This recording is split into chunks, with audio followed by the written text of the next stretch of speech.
Hello everyone, welcome you all to the Agrawal Tutorials YouTube channel. With this video, we are going to start module 1 DC circuits, right? We have around 175 questions of DC circuits, which I'll be discussing through these videos, and I will cover the entire chapter in 5 parts. So this one is the first part where we'll discuss total 35 questions, right?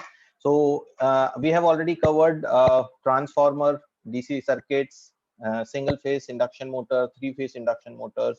इन सभी topics पे हम already multiple choice questions को cover कर चुके हैं. Already we have 12 videos available on the channel so far multiple choice questions के, right? तो अगर आपने वो नहीं देखे हैं तो जरूर एक बार उन सारे वीडियोस को गो थ्रू जरूर करें, तो वो आपको जरूर काम आएंगे AKTU एग्जाम्स देने के लिए, ठीक है. और मेरा सजेशन सभी से वापस से मैं आपको बताना चाहूंगा कि ये है कि जब आप मल्टीपल चॉइस क्वेश्चंस करते हैं तो before watching their explanations and answers try to solve them yourself. पहले एक बार खुद ट्राई करें, सोचें उस क्वेश्चन के बारे में. अगर आपको कोई डिफिकल्टी आती है तो एक्सप्लेनेशन की हेल्प लें और अपने आंसर्स को और एक्सप्लेनेशंस को मैच करते रहें, ताकि you will get enough confidence to appear in the exams और आप कॉन्फिडेंस के साथ एग्जाम्स में बैठ पाएंगे, ठीक है. तो शुरू करते हैं हम अपना first part of DC circuits. अगर आपने अभी तक हमारा चैनल सब्सक्राइब नहीं किया हुआ है तो जरूर एक बार सब्सक्राइब कर दें और अपने फ्रेंड्स के साथ भी शेयर करें, जिससे मुझे मोटिवेशन मिलता रहेगा आप लोगों के लिए ये स्टडी कंटेंट प्रिपेयर करने के लिए, right? So do not forget to like, subscribe and share the channel. So let's start with the first question. When the resistances are connected in parallel circuit, जब कुछ नंबर ऑफ रेजिस्टेंसेस पैरेलल में लगते हैं तो इनमें से कौन सा ऑप्शन ट्रू होता है, ठीक है. तो पैरेलल के लिए सबसे पहले हम एक सिंपल सा एग्जांपल ले लेते हैं पैरेलल का. Let us say this is the parallel combination where we have R1, R2 and R3. current is I1 and I2 and I3 and the total current is I, which will be plus I1 plus I2 plus I3, ठीक है. तो ये कह रहा है कि branch currents are additive. तो as we can see कि पैरेलल में ब्रांच करंट एडिटिव होते हैं, तो that is the true. conductors are additive, conductances are additive. So basically if you find out the total equivalent resistance of this circuit, you get 1 upon R1 plus 1 upon R2 plus 1 upon R3. This is a conductance G, this one is a conductance G1, this one is another G2, this one is another G3. So as we can see, the conductances are also additive in nature in this parallel circuit. Power is additive. Power के case में if you find out the power of resistance R1, that will be your V into I1. For R2 you will get V into I2, for R3 you will get V into I3, और अगर total power निकालेंगे तो you get V into I. तो अगर आप देखते हैं तो V into I is nothing but equals to V into I1 plus I2 plus I3, or simply we can say कि the total power P is equals to P1 plus P2 plus P3. That means कि power is also additive here, or all of the above options is correct for this particular circuit. Next is if three resistances R1, R2 and R3 are connected in series. तीन resistances series में लगा लेते हैं, R1 है, R2 है, R3 है, एक current flow कर रहा है I. तो कह रहे हैं कि इनमें से कौन सा ऑप्शन ट्रू है. अगर यहाँ पर एक वोल्टेज है आपके पास, डीसी वोल्टेज सोर्स, ठीक है, तो इस वोल्टेज सोर्स का वैल्यू कितना होगा. इस वोल्टेज सोर्स का value V1 plus V2 plus V3 होना चाहिए according to Kirchhoff voltage law. And what is the value of V1, V2, V3? That is IR1, IR2 and IR3. That means the total voltage V is equals to I into R1 plus I into R2 plus I into R3. Additive voltages होते हैं series circuits के case में. Next is the output of the motor in watt when it is taken a power of 3 kilowatt and its efficiency is 75 watt. ये general question है किसी भी एक input output के रिलेशन को रिप्रेजेंट करते हुए. आपको पता है एफिशिएंसी होता है आउटपुट अपॉन इनपुट. आपको एफिशिएंसी दिया है 0.75, आउटपुट आपको निकालना है, इनपुट आपको दिया है 3 kilowatt. So output will become equals to 3 into 0.75, that will be 2.25 और 2250 वाट, ठीक है. Next is 1 kilowatt is equals to how much horsepower. 1 horsepower is equals to होता है 746 वाट. आपको पूछ रहा है 1000 किलोवाट कितने वैल्यू HP के बराबर होगा. तो you just have to do 7000 upon 746, which will give you approximately the value 1.36. Means 1 kilowatt में 1.36 हॉर्स पावर होते हैं. The resistances of pure metallic conductors with the in temperature. Metallic pure conductors का temperature के साथ जो relation होता है वो होता है पॉजिटिव कोफिशिएंट्स, ठीक है. आपके जो कंडक्टर्स हैं वो पॉजिटिव कोफिशिएंट होते हैं. पॉजिटिव कोफिशिएंट होने का मतलब है कि if your temperature rises resistance will also increases, ठीक है. दैट मींस कि प्योर मेटालिक कंडक्टर्स में आपका जो रेजिस्टेंस है वो इंक्रीज करता है with the increase in temperature. So in both of these two fill in the blanks you will fill increase. The following is or are the semiconductors. इनमें से कौन से semiconductors हैं? Silicon is a type of semiconductor. Germanium is also type of semiconductor. Carbon is also a semiconductor. So तीनों के तीनों semiconductor हैं. That means all of the above is the correct one. Reciprocal of resistance is known as 1 upon R को हम कहते हैं G, that is conductance. So conductance is the reciprocal of the resistance. Resistance of a wire is directly proportional to R is equals to होता है rho L upon A. इसमें हम देखते हैं R is directly proportional to length of the wire. So R is proportional to the length. बाकी area के inversely proportional है, diameter के भी इनवर्सली प्रोपोर्शनल होगा अगर आप एरिया के टर्म्स में उसको देखेंगे. So directly proportional पूछा था तो that will be the length. The is responsible for the current to flow in a circuit, out of which इनमें से कौन सी क्वांटिटी ऐसी है जो करंट को फ्लो करने के लिए रिस्पॉन्सिबल है. तो आप देखते हैं कि किसी भी सर्किट में एक पोटेंशियल डिफरेंस जो V होता है उसी की वजह से करंट फ्लो करता है. अगर ये पोटेंशियल डिफरेंस जीरो हो जाए तो there will be no current flowing through this circuit. So potential difference is the required parameter जिसकी वजह से करंट सर्किट में फ्लो होता है. The SI unit for measurement of electric charge is, SI unit charge का जो होता है वो होता है कूलम. वोल्ट वोल्टेज का है, ओम आपका रेजिस्टेंस का है, फेराड आपका कैपेसिटर का है. In a DC circuit, inductive reactance would be, inductive reactance होता है 2 pi FL. DC सर्किट में फ्रीक्वेंसी का वैल्यू 0 होता है तो XL का वैल्यू आपका 0 होगा. So 0 will be the answer. दूसरा आप कह सकते हैं कि डीसी सर्किट्स में inductor as a short circuit behave करता है और जब ये शॉर्ट सर्किट होगा तो XL will again will get 0. Kirchhoff laws are useful in determining. इनमें से कौन सी चीज हम किरचॉफ लॉ से निकाल सकते हैं? करंट भी हम निकालते हैं किरचॉफ लॉ से मैश एनालिसिस का यूज करके, वोल्टेजेस भी हम निकालते हैं, वोल्टेज ड्रॉप्स भी हम निकालते हैं क्रॉस द रेजिस्टेंसेस, पावर भी हम कैलकुलेट करते हैं. So ultimately we can calculate all of these things using the Kirchhoff laws. For the circuit given below, current flowing through the each branch. यहाँ पर एक सर्किट आपको दिया गया है, आपसे करंट पूछा है हर एक ब्रांच में, तो आपको यहाँ पर मैश या नोडल लगा के इस क्वेश्चन को सॉल्व करना है. अगर हम इन दोनों के मैशेस में एक एक करंट फ्लो कराते हैं और इन दोनों मैश की इक्वेशंस लिखते हैं तो the equation will get here is -12 + 10 I1 + 10 + 8 I1 - I2 + 8 I2 + 12 I1. Sorry, plus 8 I1 plus 12 I1 is equals to 0. This is for mesh 1. Mesh 2 के लिए होगा minus of 8 into I1 minus I2 minus 10 plus 5 I2 minus 20 plus 4 I2 plus 10 I2 is equals to 0. Now we have to simplify these two equations to finally solving this. So we have 10 I1 plus 8 is 18 plus 8 is 26 plus 12 is 38 of I1. We have I2 quantity is only one, that is minus of 8 I2. And we have constants -12 plus 10, that is -2. It will become +2. This will be equation number 1. For equation 2 we have I1 quantities as only -8 I1. I2 के लिए हमारे पास है +8 plus 5 that is 13 plus 4 that is 17 plus 10 that is 27. So +27 of I2, and constants we have -20 -10 that is 30 will become +30 on the right hand side. So these are the two equations we have. For them we have to solve for I1 and I2. After solving the equations, we are getting I1 as 0.305 and we are getting I2 as 1.20 ampere. ठीक है.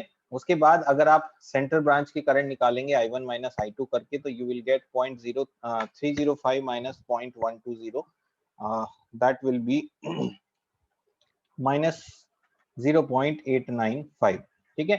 तो out of the given options हमारे पास जो option B है वो हमारे answer से यहाँ पर मैच हो रहा है. Although only two answers are given, तीनों आंसर इस क्वेश्चन में नहीं दिए हैं, but from the given options we are having only second option is correct, so we'll choose for second one.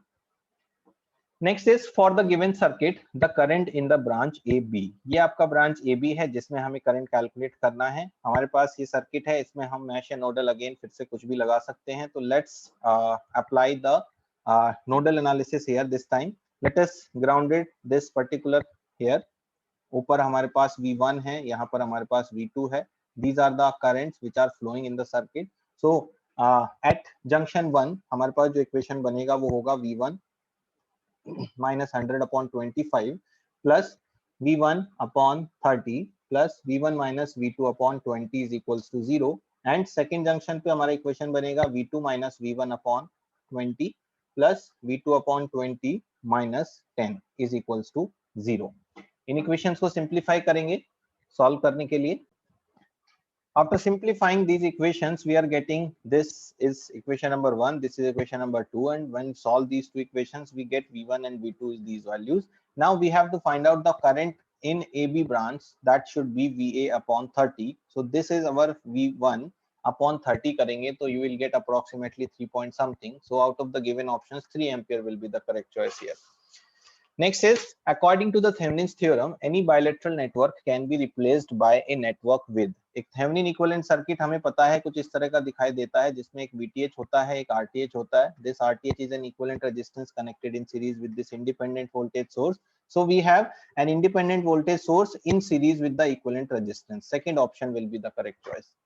Next is, if a number of resistors are connected in parallel, then the reciprocal of the total resistance is equals to. अगर हम parallel में equivalent निकालते हैं तो we get 1 upon R1, 1 upon R2 is equals to 1 upon R. So reciprocal of the total resistance पूछा है तो this is nothing but the reciprocal of the resistance. It is equals to the sum of individual resistance के reciprocal के. This is the reciprocal of R1, this is the reciprocal of R2, and इन दोनों का sum किया गया है. तो basically out of the given choice, what we see, sum of individual resistance, no. Sum of the reciprocal of the individual resistances, yes. This one is what we are looking for. इसमें हमारे पास जो correct choice आ रही है, तो B option will be the correct choice. ठीक है. एक मेरा suggestion है आप लोगों के लिए कि जब आप questions के आंसर ढूंढते हैं तो try to use the elimination method. ठीक है. एलिमिनेशन मेथड में आप क्या करते हैं, गलत ऑप्शंस को कट करते चले जाते हैं. आप जितने ज्यादा गलत ऑप्शंस को आइडेंटिफाई करोगे उतना ज्यादा सही ऑप्शन के नजदीक आप पहुंचेंगे. ठीक है. तो 4 में से एक ऑप्शन सही अगर आपको नहीं मिल रहा है तो try to find out the wrong option so that the probability of being a correct answer will become more and more, right? So remember this thing while attempting these questions. Next question is, if a current of 5 ampere flows through a resistance of 12 ohm, 12 ohm का resistance है, 5 ampere का current flow कर रहा है, power developed पूछा है and energy dissipated in 2 minutes. Power होता है I square R, we have 5 square into 12, that is 25 into 12 is equals to 300 watt. हमारा power आ गया. Energy dissipated में आप 300 watt में टाइम का मल्टीप्लाई करेंगे 2 मिनट्स का मल्टीप्लाइड विद 60 सेकेंड्स, क्योंकि जूल पर सेकंड आपका एनर्जी का यूनिट होता है, राइट? तो 300 into 2 into 60 will become equals to 36,000 joules. So A will be the correct choice. Electrical work proportional होता है, potential difference के बराबर होता है, and charge के भी equal होता है, and करंट के भी इक्वल होता है. आपका जो इलेक्ट्रिकल वर्क है इन सभी क्वांटिटीज के प्रोपोर्शनल होता है. So all of these will be the correct choice. According to the Kirchhoff voltage law, Kirchhoff voltage law क्या कहता है? किरचॉफ वोल्टेज लॉ कहता है कि जितने भी वोल्टेजेस हैं सर्किट में जिनको ईएमएफ कहते हैं प्लस जितने भी वोल्टेज ड्रॉप अक्रॉस रेजिस्टेंसेस हैं वी, उनका सम इक्वल टू 0 होना चाहिए, अलजेब्रिक सम. ठीक है. तो what are the options are saying algebraic sum of all the EMF in the circuit is 0. No, only EMF is not included. Algebraic sum of all the voltage source in the circuit is 0. No, only voltage drops are not included. Algebraic sum of EMF plus algebraic sum of voltage is 0. Yes, this one is the correct one which we are looking for here. 1 coulomb of charge is equal to the charge of, एक coulomb charge equals to होता है 6.24 into 10 to the power 18 electrons के. ठीक है. Extended जो value है आपकी, should remember this thing. Next is, in any network of wires carrying currents, the algebraic sum of all the currents meeting at a point is, according to the KCL, summation of I should be equals to 0. ठीक है. यानी कि algebraic sum of all the currents meeting at a point must be equals to 0. So B will be the option correct. Next is, the unit of electrical energy is, electrical energy का unit joule भी होता है, watt second भी होता है. इससे बड़ा unit अगर हम किलोवाट और आवर में जाएं तो kWh किलोवाट आवर भी होता है. तो all these are the units of electrical energy. That means all of the options are correct. Which among the following is true about the Ohm's law? Ohm's law कहता है V is equals to IR, जिसमें R एक constant होता है यानी कि V proportional to I होता है और I is equals to V by R भी होता है. So out of given options all are correct. That means all of these will be the answer. Specific resistance of a material is, specific resistance को रो कहते हैं. आपको पता है R is equals to rho L upon A होता है. Out of this rho will be equals to R A upon L. तो आपका जो रो है वो एरिया के डायरेक्टली प्रोपोर्शनल है, लेंथ के इनवर्सली प्रोपोर्शनल है. So out of these given options we will find out the same relation. Directly proportional to both area and cross, no. Directly proportional to area of cross section and inversely proportional to the length. Yes, this one is correct, right? Find the current in the circuit. Current I पूछा है, तो let us say कि I is flowing in this direction, so I will become equals to 120 upon 20 plus 40 will be 2 ampere. So 2 ampere is the answer. In a series circuit, which of the parameter remains constant across all the circuit elements such as R, L और C? तो एक series circuit में जो एक quantity है हमेशा same रहती है, वो है करंट. ठीक है, क्योंकि आप देखते हैं किसी भी सीरीज सर्किट में I is the value which remains same throughout the circuit. Voltage across the 60 ohm resistance, ये है आपका 60 ohm resistance. What we see here कि जो 60 ओम रेजिस्टेंस है that has been short circuited through this wire. इस wire के short circuit होने के कारण इस पर्टिकुलर रेजिस्टेंस का जो पोटेंशियल डिफरेंस है, लेट अस से VR है, दोनों का पोटेंशियल सेम हो जाएगा और दोनों के पोटेंशियल सेम होने से the voltage across this resistance will become 0. ठीक है, तो 0 will be the answer. Next is find the voltage across the 6 ohm resistor. 6 ohm resistor के अक्रॉस वोल्टेज कितना होगा ये हमसे पूछा है. तो first of all we will find out the current I. I will be equals to here 150 upon 12 plus 6 is 18, 18 plus 15 is 33. ठीक है, and then we have to find out voltage, that will be 150 upon 33 into 6, 900 upon 33. This will be somewhere is equals to 27 volts. So this is the answer. If there are two bulbs connected in series and one blows out, दो bulb series में जुड़े हैं, एक ये bulb है एक ये bulb है, दोनों सीरीज में जुड़े हुए हैं, एक वोल्टेज अप्लाइड होगा, नेचुरली जल रहे हैं. अगर एक बल्ब खराब हो जाए तो क्या होगा? जैसे ही एक बल्ब खराब होगा उनके कनेक्टिविटी ब्रेक हो जाएगी और कनेक्टिविटी ब्रेक होते ही आपका सर्किट ओपन हो जाएगा. ओपन होने की वजह से करंट जो है वो स्टॉप हो जाएगा फ्लो होना, I will become 0 and the second bulb will also stop glowing. So B is the correct option. What is the value of X if the current in the circuit is 5 ampere? Current आपको 5 ampere दे रखा है, so value of I should be equals to 150 upon 15 plus X, that is given as 5. We have 150 is equals to 75 plus 5X और 5X is equals to 75, X is equals to 15. So X का value हमारा है 15 ओम के बराबर. A voltage across a series resistor circuit is proportional to, एक series register के across जो voltage है वो किसके प्रोपोर्शनल होता है? V is equals to I into R है. इस कंडीशन में आप देखते हैं कि जो वोल्टेज है वो R के ऊपर डिपेंड करता है, क्योंकि सीरीज सर्किट में करंट तो सेम रहेगा. दैट मीन कि वैल्यू ऑफ रेजिस्टेंस के ऊपर ही डिपेंड करेगा. Many resistances are connected in series will, अगर बहुत सारे रेजिस्टेंस सीरीज में लगे हो तो क्या करते हैं वो हमें पता है. जब रेजिस्टेंस सीरीज में लगते हैं तो जो वोल्टेज अप्लाइड है वो डिवाइड हो जाता है इन सब में. V1, V2, V3 ये सब वोल्टेजेस अलग अलग डिवाइडेड होंगे. So it divides the voltage proportionally among all the resistor. Divide the current proportionally, no, current divide नहीं होगा. Increase the source voltage, no, increase the source voltage नहीं होता. Power 0 नहीं हो सकता. So we can easily get the answer A by elimination method. Next is what is the voltage measured across a series short? एक series short के across कितना voltage measure किया जाना चाहिए? तो शॉर्ट सर्किट के across voltage is 0. What happens to the current in the series circuit if the resistance is doubled? एक series circuit है, this is the series circuit. इसमें अगर हम रेजिस्टेंस को डबल कर दें तो क्या इफेक्ट पड़ेगा? This is what is the question. इसको एग्जांपल के थ्रू करने की कोशिश करते हैं. Let us say we have a 10 voltage source, 2 ohm resistance, 3 ohm resistance, so that the current becomes 10 upon 5 is 2 ampere. ठीक है, उसके बाद अगर हम इनको डबल कर देते हैं, it becomes 4 and it becomes 6, so then current will become 10 upon 10 is 1 ampere. So by doubling the resistances, current become half. So what is the answer from here? Current becomes half of its original value. If two bulbs are connected in parallel, then one bulb blows out. What happens to the other bulb? Now we are connecting bulbs in parallel. These are the bulbs are connected in parallel across a source. ठीक है, अगर एक bulb खराब हो जाता है, fuse हो जाता है, तो इस पर्टिकुलर वायर की कनेक्टिविटी ब्रेक होगी. लेकिन इसके कनेक्टिविटी ब्रेक होने के कारण दूसरे बल्ब के अक्रॉस जो वोल्टेज था, क्योंकि पैरेलल सर्किट है, that will always remain same. So that bulb continues to glow with the same इसका इल्यूमिनेशन से. ठीक है, उतनी ही इल्यूमिनेशन से ये जलता रहेगा, कोई भी चेंज यहाँ पर आपको देखने को नहीं मिलेगा. So B option will be the correct one. ठीक है, so we have completed total 35 questions of chapter 1 with this video. We'll continue the questions from the next video. Till then, stay tuned to the channel. Keep subscribing, keep sharing these videos, and keep learning. Thank you so much for watching. Thank you.